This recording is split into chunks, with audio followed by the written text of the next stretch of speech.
Hi, boys and girls. This is Mr. Slates, and I'm here today to do Logic of English, Lesson 11. Do you ever get a feeling that someone's watching you? I don't know about you. Right about now, I feel like someone's watching me. Like there's a bunch of eyes on me. Can't quite figure out what that is. Today's lesson, we're going to learn a new phonogram. And what I want you to do is to listen for the sounds of some words I'm going to say right now and see if you can figure out what sound our new phonogram makes. Are you ready? Thumbs up if you're ready. Here we go.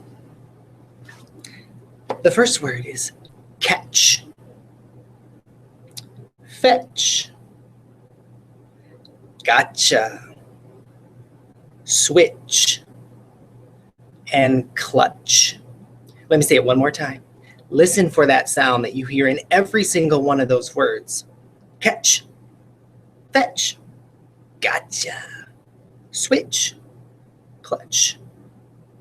Take a second. You can even pause the video if you want. What sound are you hearing in all of those words? You heard the ch sound, didn't you? Mr. Slates, we know that phonogram. We learned that years ago, right? We knew that this was ch.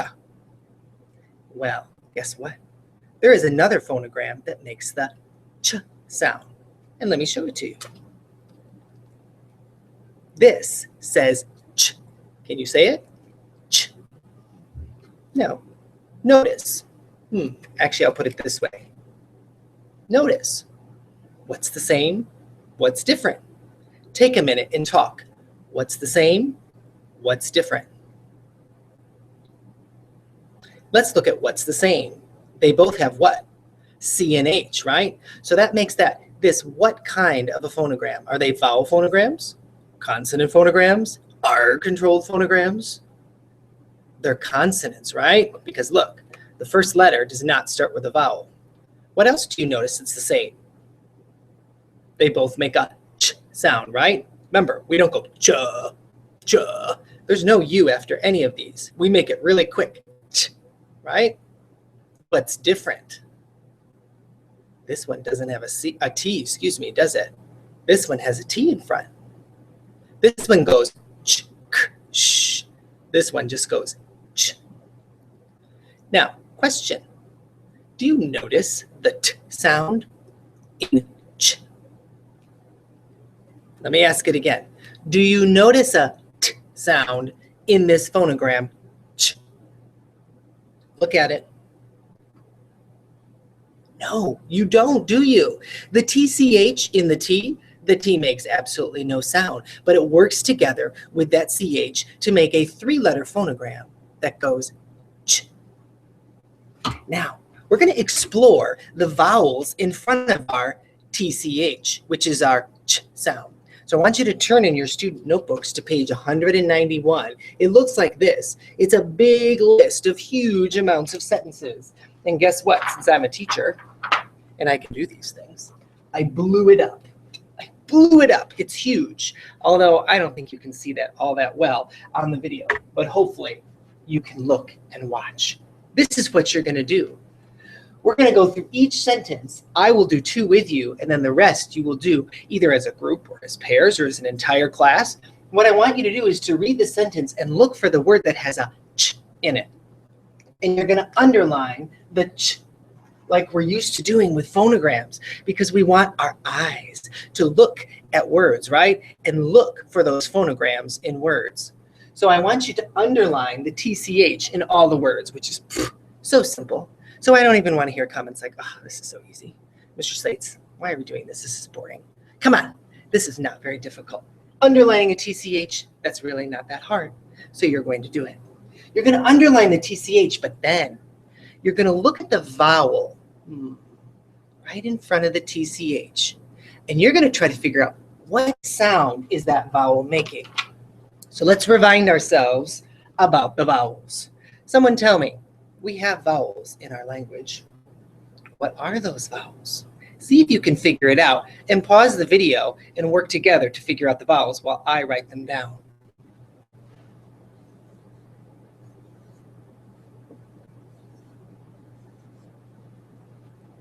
Okay, everyone, here's our vowels, right? And we've talked about sometimes Y can be considered a vowel.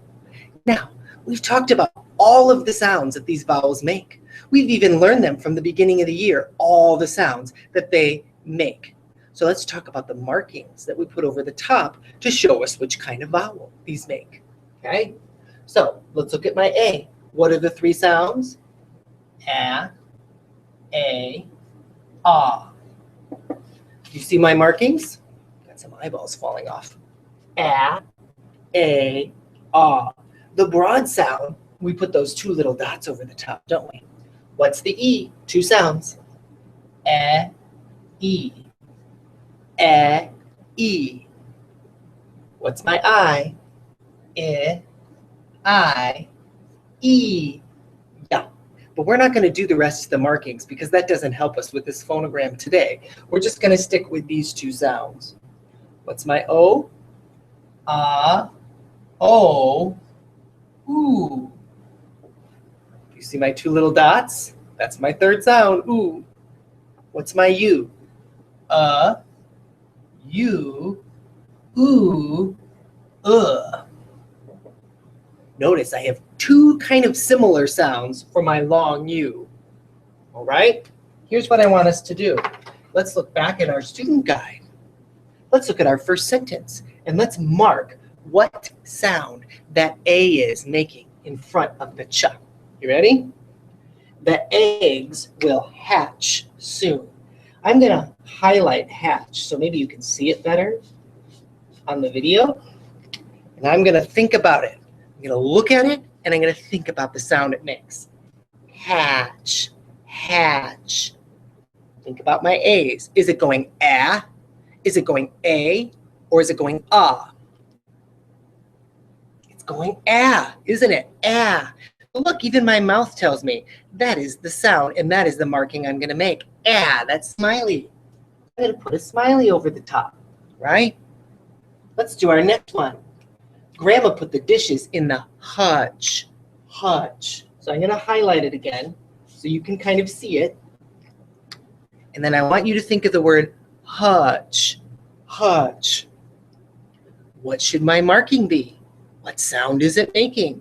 Is it going U, oo, or It's making an sound, isn't it? So I'm going to put my smiley face over the top because it's going All right, here's what you're going to do. You're going to do the rest of the sentences either together as a class or by yourself. I'm going to be doing them silently right here in front of the video. So if you want to watch me, that's okay. But I really want you to explore because this is something you should be looking at, not just me telling you. So I'm going to do it quickly, and then we're going to talk about a rule about the ch, three-letter ch. Do you want to order a picture? So I'm going to put my smiley face. A match is on the counter. Put my smiley face. Ava will draw a sketch. Look, even my mouth is doing the smiley. Sketch. Father will need crutches. It's an sound, so it's a smiley face. Did you watch ah? Oh, it's a new sound. It's not it's ah. It's the broad sound. So I'm going to put two dots. Oliver bought chicken at the butcher. It's the broad sound. Do you hear it? U, oo, So I put two little dots. That is a deep scratch in the counter. It's back to my first sound or my short sound. So I put my smiley face. Now, what sounds did we notice in all of these ch words? Talk about it. What did you notice? What do you notice about the sounds? What sound for these vowels might be missing? All right, what you should have discovered, right, is that all of the vowels in front of the ch, there's only one of them, right? I only see one vowel. It's not like I see an AU. It's not like I see an AY together. It's not like I see an OA together. I don't. It's all just one vowel. What do I also notice about its sound? It's its first sound or the broad sound. It's never the long sound. Do you notice that? Which brings us to a rule, which you already know because you just discovered it on your own. Sorry, my glasses are falling. Here's my rule. Look at all my vowels. Look at my ch. Here's the rule. I say it, you repeat. Say TCH is used only after a single vowel, which says it's short or broad sound. Now, Mr. Slates, do I really need to memorize all these rules? Do I really need to know this? What is this helping me for? Why am I doing this? These are the questions I'm constantly getting in the hallway. Why does this matter? Well, you know what? Do you have to know this rule by heart, by the words that are on the back of my card? No, I don't think so. What's important is that you can use this rule and you could say it for yourself. So you could say something like, I remember that when there's a 3-letter ch in a word, the vowel is always short or broad, or it always makes its first or third sound. Do you get it? You could say something like that. Why does this also matter? Because it matters when you go to spell a word. If you put a single vowel and you hear that ch sound, and the vowel is making either a short or a broad sound, most likely, guess what? It's gonna be the ch. Do you get it? All right, I'm gonna take a minute to change out of all of my eyeballs and get them all off of me and take off my glasses. This is your job. Your job is now to go through all the phonograms we've done so far this year, including the ch. I wanna go over these one last time though, because these are tricky, all right? Think from last week. Everybody say, ow, oh, ooh, You don't have to sing it. You could just say, ow, oh, ooh, It's up to you. Everybody say, ow, oh. All right, these glasses are perfect for this one because I got a rhythm, okay? Got to remember the rhythm. Ready? Oh, ooh, uff, off, aw, ow. Do it. Nice. Now go through the entire set of phonograms that you've done so far this year, and we are going to talk about one more thing before we move on.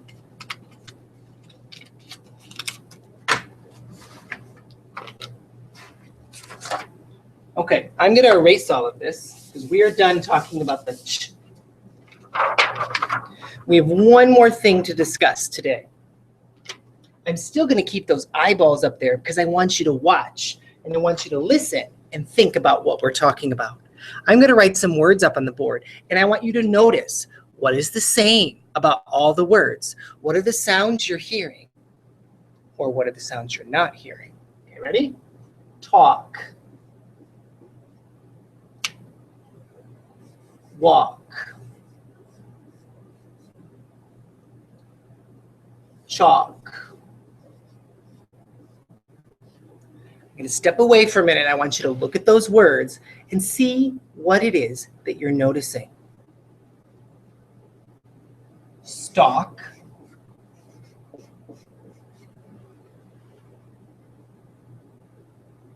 What are you noticing about all of these words? Go ahead and discuss it in your groups for just a minute. What you should have noticed, right, is something about my vowel. So can I be more specific? What do you notice about your vowel sounds? They're all A's, of course, but think about the sound. A, or ah. Talk for a minute. You should have noticed they're all making their ah sound, right? Ah, which is the broad sound. A, ah. What else do you notice? They all have a K, right?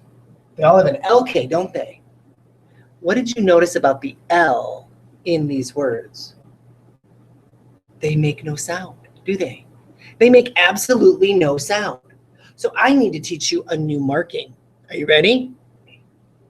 Whenever a word has a letter that makes no sound, it is silent, quiet. You're going to draw 2 lines under the letter that's silent. Do you see how I just did that? In talk, walk, chalk, and stalk, I underlined the L twice because it's silent. It's quiet. It makes absolutely no sound. Now, we'll get into this later when we talk about silent E's at the end. And that's what we'll do with our silent E's. But from now on, if there's another letter that makes a silent sound, there's no sound, I want you to underline it twice. Now, let's talk about what's going on here. Does anyone remember a rule that will help me explain why my A is making its broad ah sound in all of these words? I'm going to bring the rule close up to you. Someone in your own words, see if you can remember what this rule tells us about English words, especially words that have an A in them. What you should have said is something like, well, when words end in A or when they're next to a W or L, it's the Waldo rule, right? My A makes an ah sound when it's next to a W, L, or at the end, like soda or yoga or ma or pa. And in this case, let's look and see if it's following the rule. Do all of these words have an ah sound in them? They do, right? Do all of them have a W or an L somewhere right next to my A? They do. L, W, L, L. And this one actually has both, doesn't it? All right. That is all I have for you for lesson 11. Isn't that amazing? Like I said before, this was the most amazingly huge phonogram, our last lesson. Isn't it nice to have a simple phonogram like this? Here's what I want you to do, though. You're not off the hook. I want you to remember these eyes, to be watching for those words that have ch while you're reading. Watch for words that have the ch. And I don't want anyone going tika-cha or tika-ka or tika-ka.